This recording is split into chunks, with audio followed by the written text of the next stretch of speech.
नमस्कार, आप देख रहे हैं वीके न्यूज। मैं हूं दिवाकर विक्रम सिंह। जब आपकी नज़र G20 के उन घटनाक्रमों पर है जिसको लेकर के पूरी दुनिया की नज़र है, तब हम आपको भारत के अंदर के एक ऐसे राजनीतिक घटनाक्रम की ओर ले जा रहे हैं जिसको जानकर आप चौंक जाएंगे और सुनने के बाद आपको लगेगा कि इधर इंडिया गठबंधन तले ढेर सारे दल इकट्ठा हो रहे हैं, उधर बहुत करीने से एनडीए अपने आप को हर राज्य में मजबूत कर रही है। खबर कर्नाटक से है और कर्नाटक में आपको पता है कि कांग्रेस एक भारी बढ़त के साथ बहुमत लेते हुए वहां पर सरकार बनाई है और कांग्रेस की कोशिश है कि आने वाले लोकसभा चुनाव में उसको ज़्यादा से ज़्यादा सीटें मिले। कुल 28 लोकसभा सीट हैं और कांग्रेस की कोशिश है कि पिछली बार जो प्रदर्शन भारतीय जनता पार्टी ने किया था, इस बार वो प्रदर्शन कांग्रेस करे।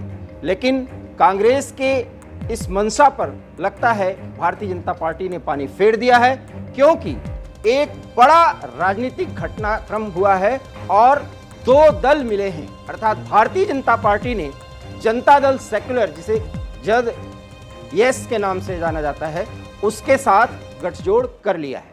जेडीएस के साथ भारतीय जनता पार्टी अगर चुनाव मैदान में उतरती है तो कांग्रेस के लिए मुश्किलें खड़ी हो जाएंगी। बताया ये जा रहा है कि अमित शाह ने बाकायदा 4 सीटों पर जेडीएस को चुनाव लड़ने की हरी झंडी दे दी है और इसी कारण जेडीएस और भारतीय जनता पार्टी के बीच समझौता हो गया है। अब किसी भी कीमत पर देवगौड़ा और उनके पुत्र किसी और दल के साथ न कोई बातचीत करेंगे और न किसी मंच से किसी अन्य पार्टी के साथ मिलकर कोई बयान देंगे। ये भी सहमति बन गई है। हम आपको ये प्रमुख जानकारी दे रहे हैं, महत्वपूर्ण जानकारी दे रहे हैं। जेडीएस अगर भारतीय जनता पार्टी के साथ सरकार में शामिल हो जाती या मिलकर चुनाव लड़ती तो हो सकता है कि बेहतर प्रदर्शन करती भारतीय जनता पार्टी या जेडीएस, लेकिन ऐसा नहीं हुआ।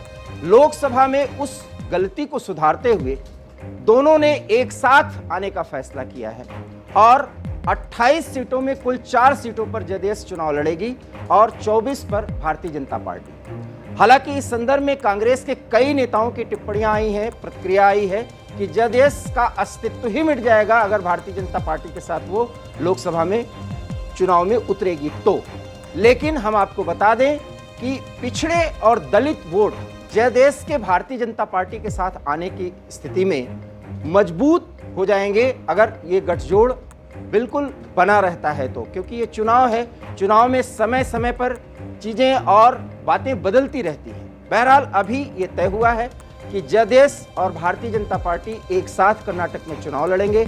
कांग्रेस की मुश्किलें बढ़ सकती हैं, लेकिन कांग्रेस एक नया प्रयोग कर रही है राज्य में और वो लिंगायत वोट को साधने की कोशिश कर रही है, जिसकी बदौलत पिछले विधानसभा चुनाव में उसने बहुत अच्छा प्रदर्शन किया था। जबकि भारतीय जनता पार्टी की कोशिश है कि 2019 के लोकसभा चुनाव में जो प्रदर्शन उसने किया था उस प्रदर्शन को दोहराए और उसके लिए 24 सीट पिछली बार प्राप्त किया था। हालांकि भारतीय जनता पार्टी दावा कर रही है कि इस बार 28 के 28 लोकसभा सीट पर वो जीत दर्ज करेगी।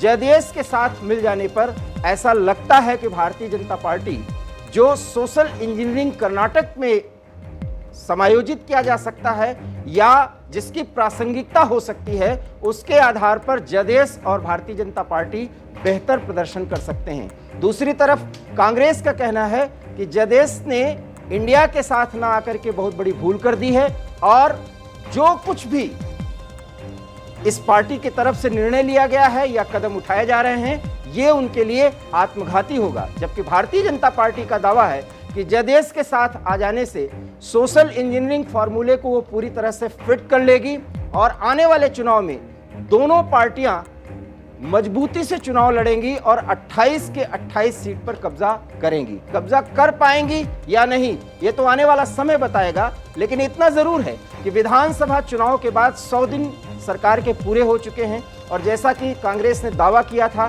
कि वो हर एक मांग जो जनता की थी और जो उन्होंने वायदे किए थे वो पूरा करना भी शुरू कर दिए हैं। लेकिन बताया ये जा रहा है कि जिस तरीके से रेवड़ियों के बांटने की प्रक्रिया में कुछ ऐसे योजनाएं लागू की जा रही हैं, उसका खामियाजा कांग्रेस पार्टी को भुगतना पड़ सकता है।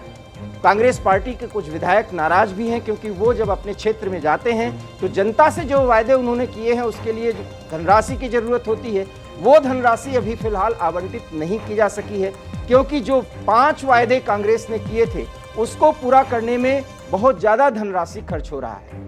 इन सब को देखते हुए एक मजबूत विपक्ष की भूमिका में फिलहाल भारतीय जनता पार्टी वहां के सरकार को पूरी तरह से घेर रही है और उनके हर एक नीतियों के उन कमियों को दर्शा रही है और जनता को बताने का काम कर रही है।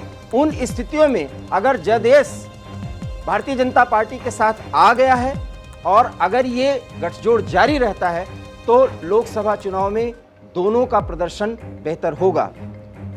इस संबंध में वीएस येदियुरप्पा और बसवराज बोम्मई ने कहा है कि जदेश के साथ आ जाने पर अब भारतीय जनता पार्टी और जदेश ऐसा प्रदर्शन करेंगी या 2019 के उस प्रदर्शन को दोहराएंगी कि कांग्रेस को अपने प्रदर्शन को फिर से दोहराने के लिए एड़ी चोटी का दम हम लगाना पड़ेगा। लेकिन कांग्रेस कह रही है कि भले ही जदेश के साथ भारतीय जनता पार्टी ने गठजोड़ कर लिया हो, लेकिन उसे मुंह की खानी पड़ेगी, क्योंकि राज्य में जो कांग्रेस की सरकार है वो ऐसा प्रदर्शन कर रही है, जनता से इस कदर कनेक्ट है कि भारतीय जनता पार्टी और जदेश के साथ जो गठजोड़ हुआ है उसको कोई महत्व ही नहीं मिलेगा। क्या होगी स्थिति, वीके न्यूज़ उसके बारे में आपको जानकारी देगा। फिलहाल इस खबर और इस विश्लेषण से आप कहां तक सहमत हैं, आप हमें अपनी प्रतिक्रिया जरूर भेजिए। मुझे दीजिए इजाजत, नमस्कार। वीके न्यूज़, राष्ट्र के नाम।